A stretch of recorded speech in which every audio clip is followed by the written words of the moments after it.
jour, l'Assemblée nationale et l'implosion du groupe Yewwi Askan Wi au grand jour dans la presse écrite. Le journal Walf Quotidien de noter que Taxawu a été éjecté du bureau. Les 14 députés de Taxawu Sénégal ont tout simplement démissionné du groupe parlementaire de Yewwi Askan Wi qui perd ainsi 4 postes clés du bureau de l'Assemblée nationale. Sonko, Khalifa, le point du non-retour évoqué par la publication. Voici Yewwi qui vole en éclats au niveau de l'Assemblée nationale. Enquête quotidien poursuivant sur la question parle d'une rupture totale entre Khalifa Sall et Ousmane Sonko. Ce qui s'est passé, c'est l'expression d'une grande irresponsabilité, note Babacar Mbaye de Taxawu dans les colonnes de nos confrères. La leçon politique est ainsi administrée par Wallu Sénégal selon le journal. Sud Quotidien de son côté parlera donc de Benno Bokk Yakaar qui exploite ainsi l'implosion et s'octroie 3 postes supplémentaires dans le bureau de l'Assemblée nationale. Maître Oumar Youm, selon le journal, viole l'article 54 de la Constitution en prenant part à l'élection de ce bureau. L'ancien député est spécialiste du droit parlementaire à une soirée fustige ainsi. En attendant, dans cette ouverture de la session ordinaire unique, Yewwi et Taxawu ont consommé leur divorce. Le point actu sur ce ira plus loin pour noter que Yewwi implose et Benno Bokk Yakaar rafle la mise.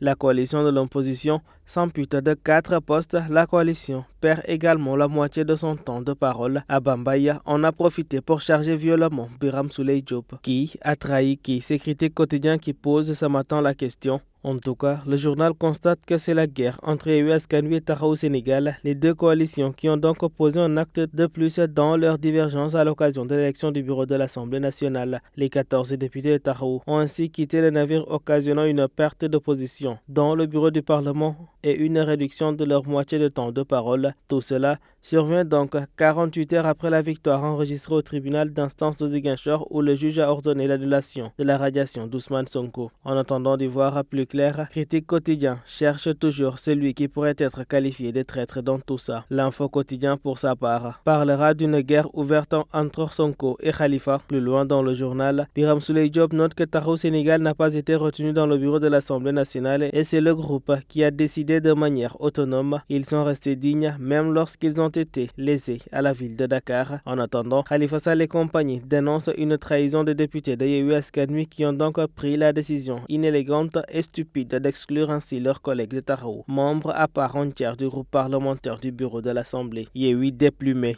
C'est Bosby le jour qu'il annonce ce matin, le canard du groupe immédiat, d'évoquer des querelles entre députés de Taxawu et Yewwi. Birame Souleye Diop et compagnie perdent ainsi des postes et Benno Bokk Yakaar devient majoritaire dans ce bureau. Parlons finances avec Direct News Quotidien qui reviendra sur le projet de loi finances 2024. La loi de finances de cette année revêt ainsi un caractère unique car le président de la République a soumis à la représentation nationale un projet de budget qu'il est sûr de mettre en œuvre pendant seulement 3 mois. Direct News de parler de la présence de la finance qui s'abreuve de la CFA nourricière du plan Sénégal émergent. C'est ainsi le pari de maintenir le Sénégal sur la trajectoire d'émergence. Le journal Le Peuple Quotidien affiche le ministre Mamadou Moustapha Ba qui détaille ainsi les 5 755 milliards de francs CFA en première page. Le journal de noter que la masse salariale de l'administration publique a connu ainsi un accroissement sans précédent, passant de 428 milliards de francs CFA en 2012 pour s'établir à 1273 milliards de francs CFA en 2023. Dans le même temps, les effectifs sont ainsi passés de 95